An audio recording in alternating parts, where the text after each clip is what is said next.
Olá, meus irmãos, que o Altíssimo abençoe a todos grandemente. Meus irmãos, eu vou gravar aqui a parte 2 da leitura do livro de João, capítulo 1, tá? Você que não assistiu a introdução das leituras dos livros, assista. Eu percebi que a quantidade de pessoas que estão já ouvindo o primeiro capítulo de João, a primeira parte, é maior do que os que ouviram a introdução. Não pulem etapas, porque a introdução é muito importante para você entender o objetivo dessas leituras, tá? Mas a primeira parte do livro de João foi maravilhosa. Nós vamos agora dar sequência, né? Eu li aqui, até o verso 18 na primeira parte. Nós vamos começar agora aqui no verso 19. Só um resuminho da primeira parte. Você que ouviu, eu tenho certeza que conseguiu compreender que João estava enaltecendo o tempo todo o Espírito Santo do Criador nessa primeira parte, que é o Verbo, né? Que por meio dele tudo foi feito. Sem o Verbo, sem a palavra, nada do que foi feito se fez.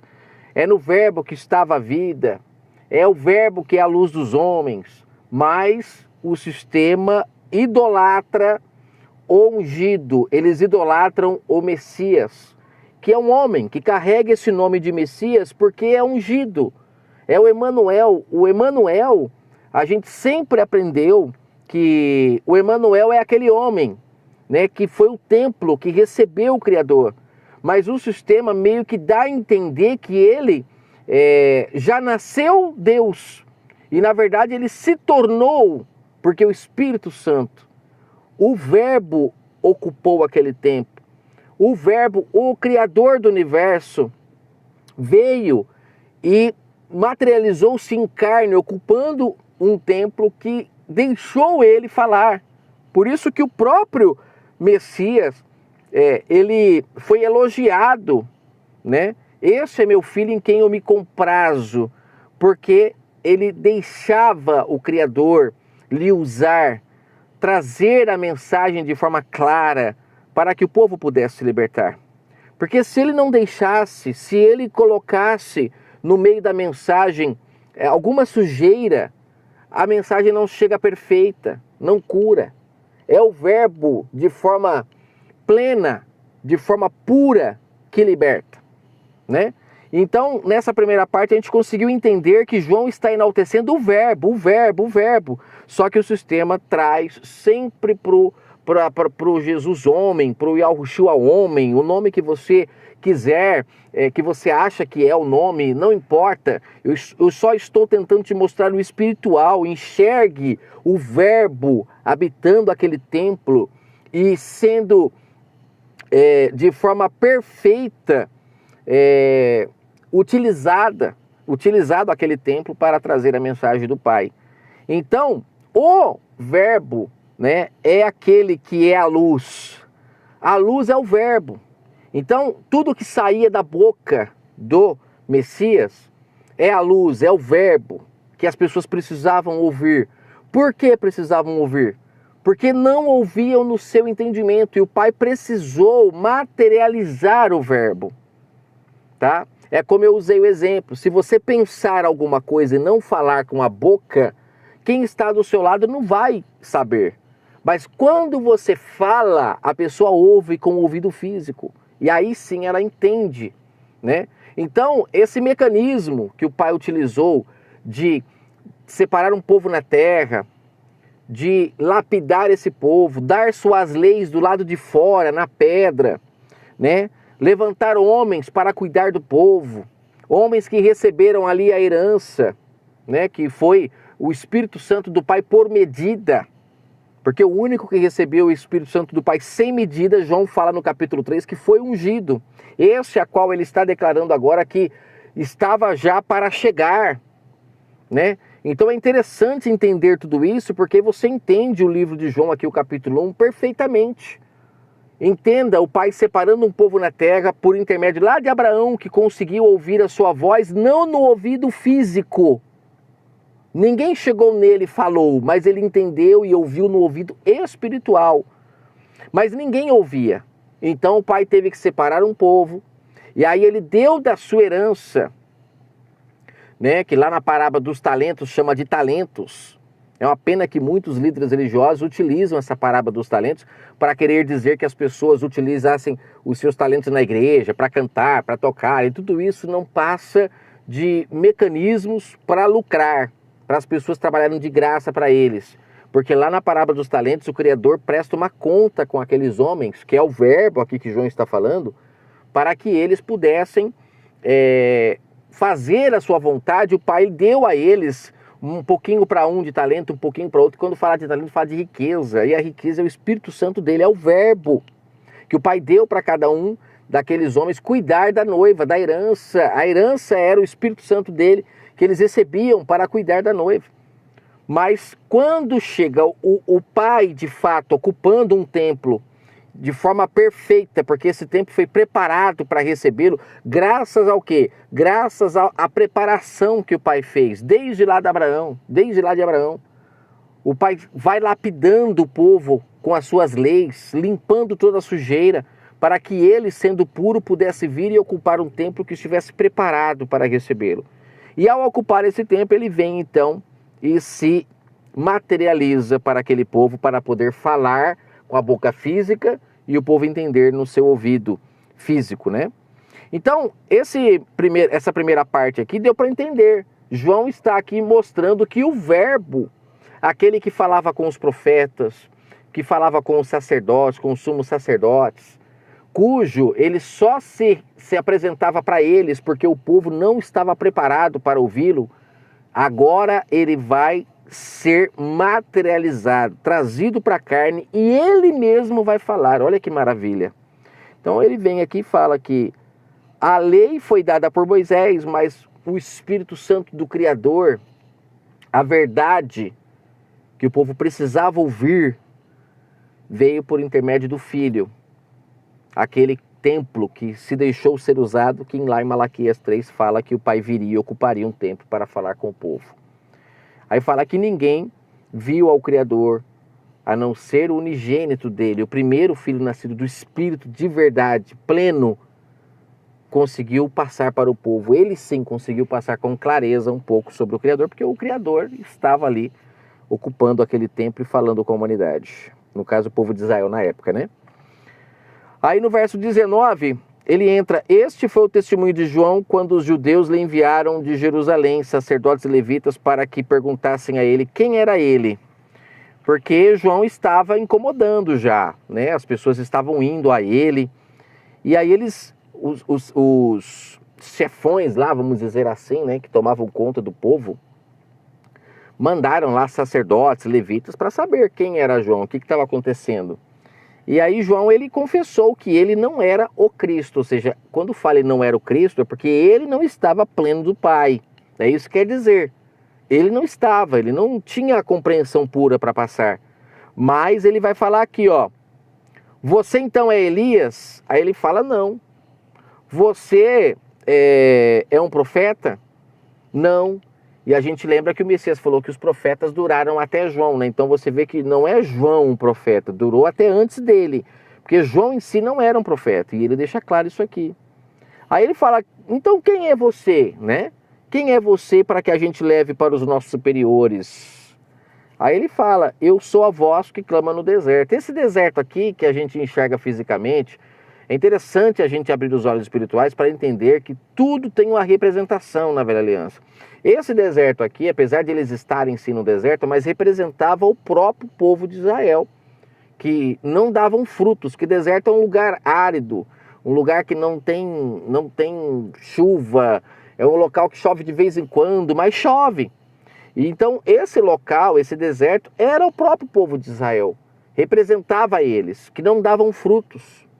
A chuva representava o Espírito Santo do Pai, que de vez em quando vinha, falava com alguém, porque a chuva é assim no deserto, não é aquela chuva gostosa, igual é em outros lugares, porque se chover demais, o fruto é inevitável. Mas lá, como o povo não ouvia o Pai, não adiantava chover demais, eles não davam frutos. Por isso que a representação do deserto é o próprio povo de Israel. Então quando fala que ele era a voz que clamava no deserto, é porque ele era a voz que falaria com o povo de Israel concernente à vinda do Pai à terra, cumprindo lá Malaquias 3. Eles não deixam claro isso no contexto de João, porque se deixar claro que era o próprio Pai aqui vindo, aí acabou. Aí esse nico que eles levantaram, que as pessoas vão aos templos para adorar, né, para buscar, porque eles conseguiram fazer o povo idolatrar ele, né, o Jesus homem, o Messias, o Yahushua, eles conseguiram fazer isso. Por quê? Porque através dele, eles conseguem levar as pessoas para os templos, que agora vão ouvir as mensagens dos líderes religiosos, não do Messias, porque o Messias já foi para o Pai. O Pai derramou o seu Espírito Santo após ele ir para o Pai. O Espírito Santo é o Consolador, o Espírito do próprio Criador, que é o que eu falei na parte 1, somos agora herdeiros, aquele que crê e recebe o Espírito Santo dele. Mas esses homens que estão hoje como guias, muitos cegos, aprenderam assim e vão continuar ensinando errado, esses homens, eles não querem que as pessoas ouçam pelo Espírito Santo a verdade, o Criador, eles querem eles continuarem falando, por isso que eles utilizam o iníquo, essa imagem que Roma criou, esse ídolo, você vê que veste até uma roupa romana, para que as pessoas vão até esses templos para enganosamente ouvirem a palavra de Deus, mas na verdade eles estão ali dizendo o que aprenderam em um livro. Eles leem as histórias, conhecem as falas do Messias, conhecem as histórias e lá eles falam o que eles querem. E no final assinam como se fosse o próprio Messias falando, o próprio Jesus ou Yahushua falando, quando na verdade o que o Messias falou, se a gente não separar para quem ele falou para o povo de Israel, ele falou para os gentios, em que momento ele está falando, ele está falando na primeira pessoa como ele, homem, ou é o Pai falando na boca dele? Como, por exemplo, eu falei na parte 1, quando ele falou, eu sou o caminho, a verdade e a vida. É ele falando ou é o Pai falando na sua boca? De acordo com João 1, quando a gente entende que o verbo se fez carne, então é o próprio Pai falando na boca dele. Eu sou o caminho, a verdade e a vida. O verbo é o caminho, a verdade e a vida. Mas o sistema faz a gente imaginar que é o próprio Jesus falando ali que ele é o caminho, a verdade e a vida. E aí é por isso que as pessoas vão para o templo. Tudo é uma estratégia muito bem montada. Então eles continuam aqui, ó. Ele era, então, a voz que clamava no deserto. Uma voz que estaria falando na mente daquele povo. Porque aquele povo não ouvia a voz do Criador. Então o Pai utilizou João com a sua voz física, com sua boca física para falar e o povo ouvir no seu ouvido físico. Endireitai o caminho de vocês, porque eu virei a terra. E eu quero saber quem está preparado para se casar. Porque foi para isso que o Messias veio, para se casar com o povo de Israel. O povo de Israel foi preparado, a noiva, né? Eis aí o noivo, quantos momentos isso acontece?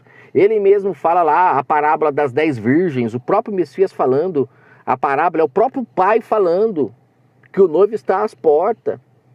E a lamparina que tivesse apagada, o que era a lamparina? É a presença dele, mesmo que era pouco, mas esse pouco, com a sua vinda, com a sua chegada, seria o suficiente para se casar com ele, mas muitas estavam com a lamparina apagada, né? Aí ele vem e fala aqui, ó. Então lhe perguntaram, por que você batiza se você não é o Cristo?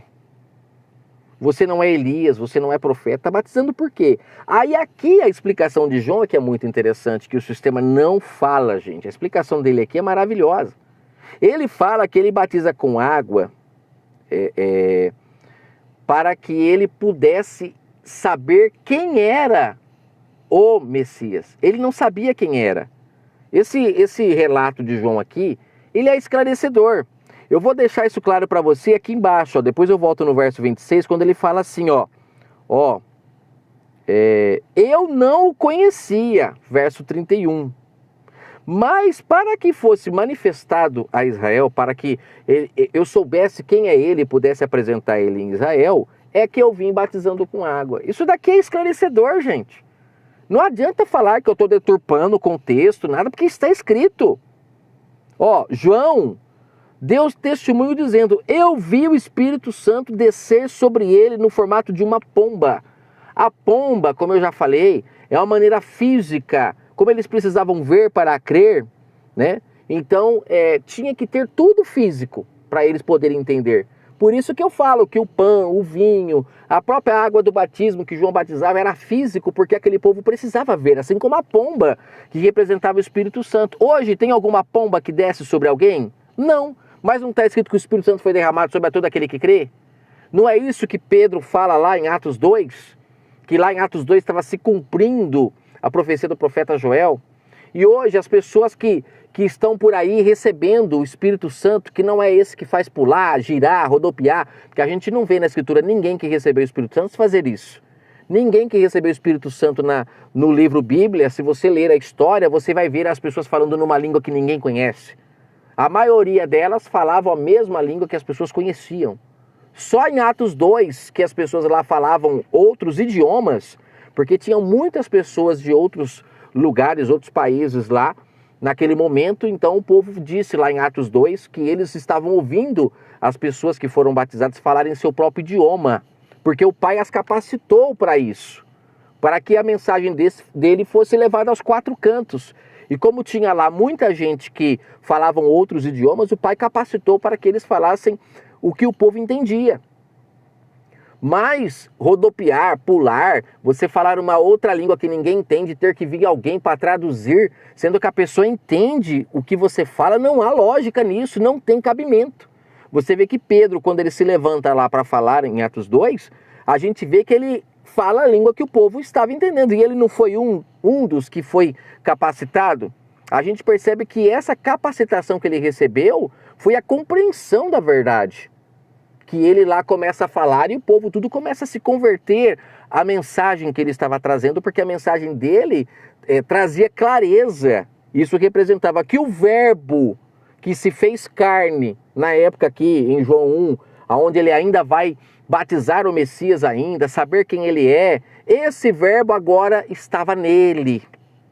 Por isso que fala co-herdeiros da promessa, ele recebeu também esse verbo e passou então a ter a mesma clareza que o filho tinha, que o próprio ungido tinha. Porque João também se tornou ungido. Por que não querem que a gente entenda isso? Porque aí essas unções que eles fazem nos templos religiosos com esse óleo físico, cai tudo por terra, porque não é mais necessário nada disso. Porque a unção que era na velha aliança, representada por um óleo que derramava sobre as pessoas, era visível porque o povo precisava ver para crer.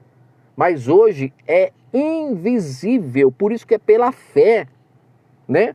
Então a gente vê o quanto esse sistema que está aí é blasfemo. Tudo é visível, tudo que eles fazem é visível. A ceia é visível, o batismo é visível, o óleo que eles ungem as pessoas é visível, o templo é visível, tudo é visível. Ou seja, blasfemam do que aconteceu, do plano de salvação do Criador, que era fazer com que o povo buscasse a ele, assim como Abraão buscou. Invisivelmente. Abraão não tinha um livro para ler, Abraão não tinha ninguém que pregava para ele, Abraão não tinha nada disso. E foi o pai da fé. E agora hoje, se você fala que busca o pai do mesmo jeito, você é desviado? Que blasfêmia é essa? É quem não busca ele assim, em espírito e em verdade, é que está desviado. Que não ouve ele na porta do seu próprio templo, no seu ouvido, em espírito, que precisa que alguém fale com a boca física, como o povo de Israel precisava. Porque o verbo só se fez carne para falar com o povo, porque o povo não ouvia a voz do Pai no seu próprio entendimento. Então aqui, eu não o conhecia, verso 31. Mas para que ele fosse apresentado para Israel, é que eu vim batizando com água. Então eu vi o Espírito Santo do Criador descer sobre ele como uma pomba e repousar sobre ele. Aí ele confirma no verso 33, eu não o conhecia. Mas aquele que me enviou a batizar em água, ele me disse, aquele sobre quem você vir descer o Espírito Santo e sobre ele permanecer, é o que vai batizar com o Espírito Santo do Criador. E como que ele viu que o Espírito Santo desceu sobre ele e permaneceu? Através da pomba. João ainda não era nascido do Espírito, ele tinha que ver para crer também. Então o pai manda uma pomba. E quando ele vê a pomba em cima do Messias ali parada, ele fala, é o Espírito Santo aí, Aí ele fala, é esse. É um fato que a gente não entende muito quando volta aqui para o verso 26. Eu batizo com água no meio de vós, mas no meio de vós está um que vós não conheceis. Olha como que aqui nesse contexto de João 1, eles tiram parte do que está escrito lá em Mateus 3. Eles não colocam aqui para a gente não entender, ó, verso 27. Aí ele fala aqui que no meio de vós está um a quem vós não conheceis, verso 26. Olha o verso 27. Aquele que vem depois de mim, de quem eu não sou digno de desatar a correia da alparca. Aí eles já pulam para o encerramento. Essas coisas aconteceram em Betânia, além do Jordão, onde João estava batizando. Mas, e aí? E o restante? Não conta como foi esse batismo? Nada? Não conta. Aí quando você abre lá em Mateus 3, no verso... Eu vou até abrir aqui para ficar mais fácil da gente entender. Peraí. Deixa eu voltar aqui. Mateus 3, verso 11. Mateus 3, verso 11. Peraí, aqui mesmo é 3, verso 11 aqui, ó. Aí aqui tem o diálogo, ó. Eu, na verdade, batizo com água para o arrependimento. Aquele que vem após mim, que é poderoso mais do que eu, olha, aí é o momento onde ele fala que cujo eu não sou digno de levar-lhes as alpacas. Ele vai batizar com o Espírito Santo e em fogo. E outras traduções falam e com fogo, que são duas coisas diferentes. Uma é o batismo no Espírito, que é aquele que crê, que recebe, que o Pai o capacita, que o Verbo agora passa a encher o templo, que somos nós. Outro é o batismo com fogo, que é para aquele que não crê, que não acredita, que é o que ele fala aqui no verso 10, ó, que o machado está posto à raiz das árvores. Toda árvore que não produz bom fruto, por que não produz bom fruto? Porque não creu, não recebeu o verbo, não é herdeiro. Então essa árvore é cortada e lançada no fogo. Aí é o batismo com fogo para esses que não creem. Aí ele fala que na sua pá a sua pá que ele tem na mão, ele vai limpar toda a sua eira e vai recolher o seu trigo no celeiro e queimará a palha como fogo inextinguível. Então vocês percebem que eles cortaram isso aqui do livro de João, né? Eles cortaram isso e a gente não tem esse diálogo aqui, ó. Do verso 26, 27, você vê que não tem esse diálogo aqui. Isso que lá, o João, ele desce a lenha nos líderes religiosos da época, falando que eles tinham que produzir frutos de arrependimento, né? Para poderem ser batizados. Não tem esse diálogo aqui, eles cortaram aqui do livro de João, porque é o mesmo acontecimento.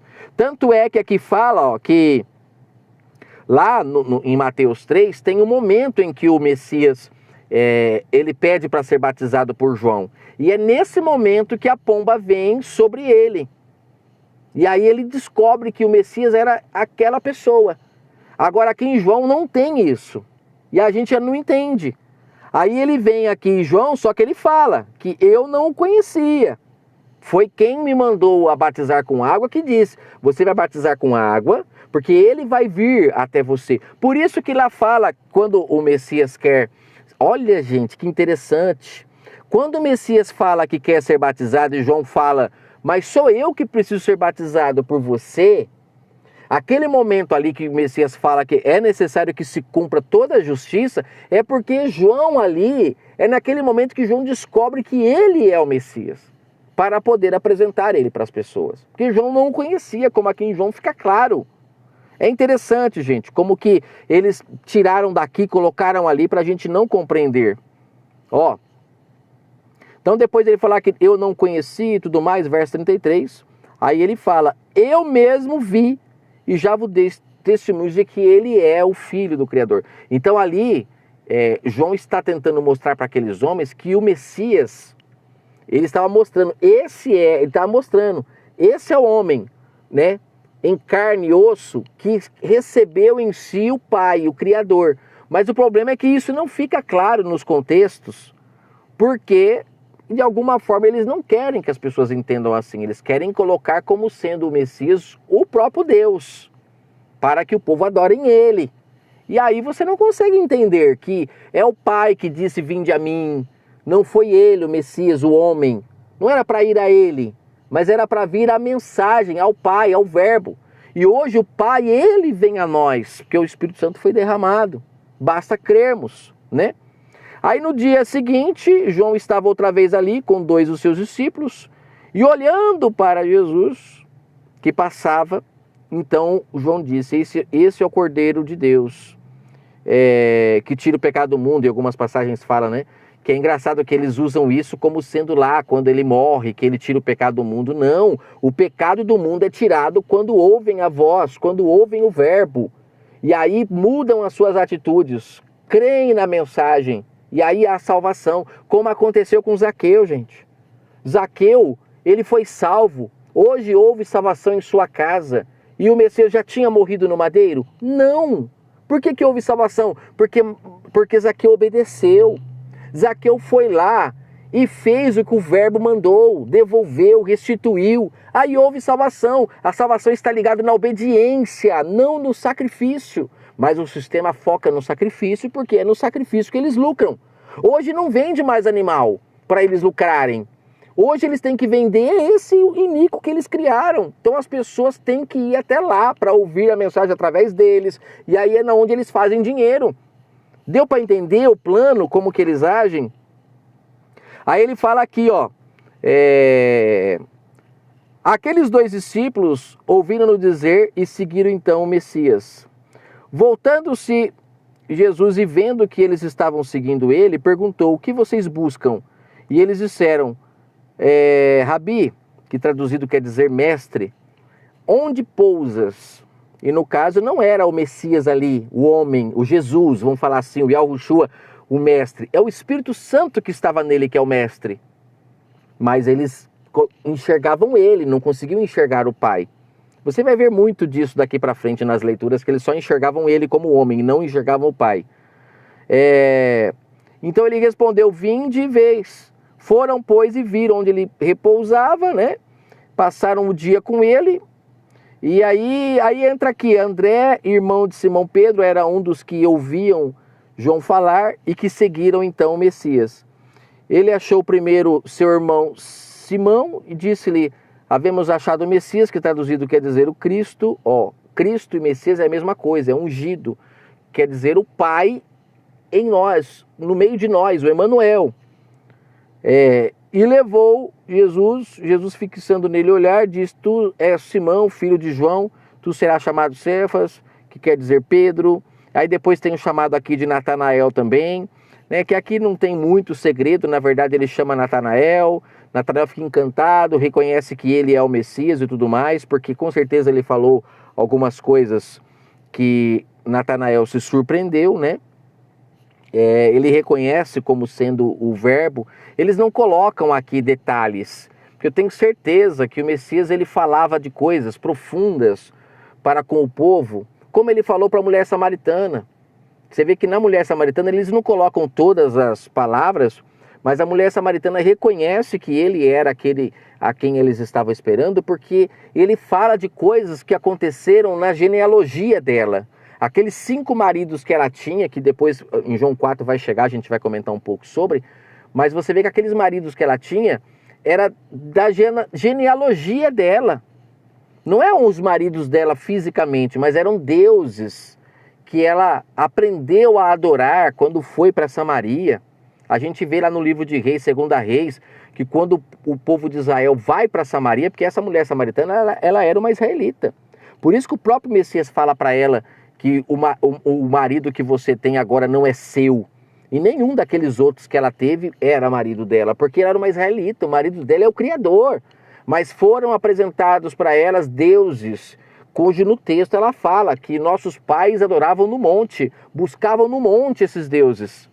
E aí vem ali o Messias e fala, mas nenhum desses é seu marido. O seu marido você tem que buscar em espírito e em verdade. E está chegando o momento, mulher samaritana, em que você vai poder buscar a ele assim. E você vai poder abandonar todos esses maridos. Agora, você acha que com Natanael não foi a mesma coisa? Com os discípulos, será que não foi a mesma coisa? Ele revelou coisas profundas que fizeram eles olhar e falar, poxa, mas esse homem que está aqui, como saberia dessas coisas? É porque o Pai estava nele. Era o Pai falando. Então, quando você entende isso, você vê as parábolas, o Criador falando dos talentos, que foi dado 5 para um, 2 para outro, 1 para outro. Você vê que isso é a presença dele que foi dado para aqueles homens cuidar de sua noiva e eles enterraram. Não aplicaram em conhecer mais o Criador. E quando vem o noivo, Eles estavam cegos, o povo cego, e a vinda do noivo é prejudicada por causa que eles não aplicaram o talento. As 10 virgens, aquelas nessas, são o povo de Israel que não aplicaram o talento, que ficaram debaixo de homens que enganam, como a mulher samaritana, por exemplo. Só que a mulher samaritana, pelo que se entende no contexto, ela ainda tinha um pouquinho de azeite, a lamparina estava um pouco acesa, e ela reconhece nas palavras dele que ele não era normal. O que ele falava era muito profundo. Como ele saberia que os pais dela adoravam aqueles ídolos lá nos montes? Como que ele saberia se ele não fosse o pai ali? É o mesmo caso que acontece, depois eu vou falar aqui sobre a questão do templo, que ele fala, destrua esse templo, em 3 dias vou levantar de novo. E lá o texto fala, ele falava do seu corpo. Mas aqueles homens entenderam que ele estava falando do templo de pedra, porque eles não conseguiam enxergar espiritualmente, só enxergavam com os olhos físicos. E lá no texto fala que quando ele morreu e ressuscitou, os discípulos se lembraram que era dele que ele falava, que eles iriam destruir, mas ele levantaria em 3 dias. Ele não permaneceria morto, porque eles podem matar o corpo, mas a palavra, o verbo, eles nunca vão conseguir destruir. Que o Eterno abençoe a todos grandemente. Capítulo 1, lido. Agora vamos ler o 2º capítulo no próximo vídeo. Forte abraço a todos.